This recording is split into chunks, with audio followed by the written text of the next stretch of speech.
Okay naman la. Sa una lang pala yun. Ngayon medyo nagsmusmile na siya.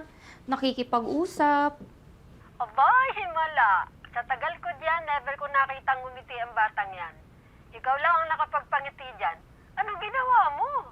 Susla, nag-magic ako. Yung gayumang tinuro mo sa akin, yung pampaamo. Salbahay kang bata ka. Wala akong tinurong gayuma sa'yo, ha? Ay, la, sige na, babay na. Good morning po, Sir Carlo. Breakfast ka na po. Samahan mo na ako. Okay. Salamat. Smiley face ba yan? Yan din yung ginagawa ni Laura eh. Po? Sinong Laura?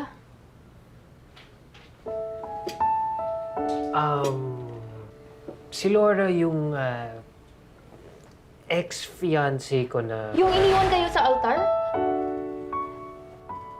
So, alam mo na pala. Nakwento po kasi ni Lola Gemma. Ay, naku. Aling Gemma talaga.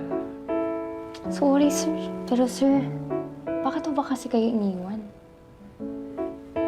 Di ko nga alam eh. You know, it's a good thing you asked that because until this day, hindi ko pa rin alam. I don't know what went wrong. Pero siguro yan talaga yung destiny ko. Iwanan. Nung bata ako, namatay yung papa ko. Mama ko naman, iniwan kami. So, ever since, mag-isa lang ako lagi. Until I met Laura and akala ko, yan na yung the one. And di na ako iiwan. And yet, lo and behold, iniwan ako sa altar. Lang yan, no? Napagastos pa ako sa kasal. Buisit. Ay, nako, sir. Okay lang yan. Hayaan nyo na. Darating din ang tao na hindi kayo haiwan. May darating dyan, sir.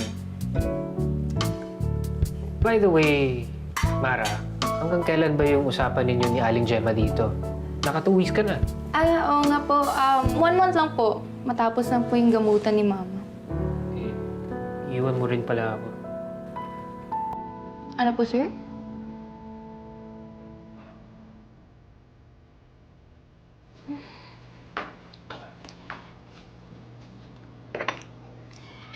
Hindi kita iiwan. Hanggat sa matapos ko yung mga gawaing bahay, ang dami kaya kailangan gawin. Nax, kala mo, hugot no. Ikaw talaga, sir eh. Ay, sumera ka talaga.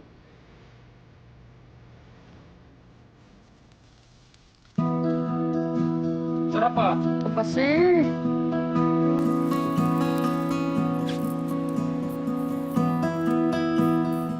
Uy, sir? Ano yan? Mga titig mo ha, alam ko yung mga ganyan. Eh, nahuhulog ka na sa lindog ko, no? Sir, wag ganyan. Trabaho lang tayo dito, sir. Eh, paano kung totoo? I mean, what if? Nahuhulog na nga ako sa'yo. Sir? Tumeme ka? Go. What if lang naman? Ami? Wala naman sigurong masama, di ba?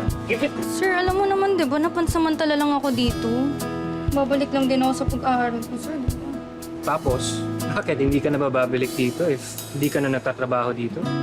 Sir, hindi po coping mechanism lang po yan.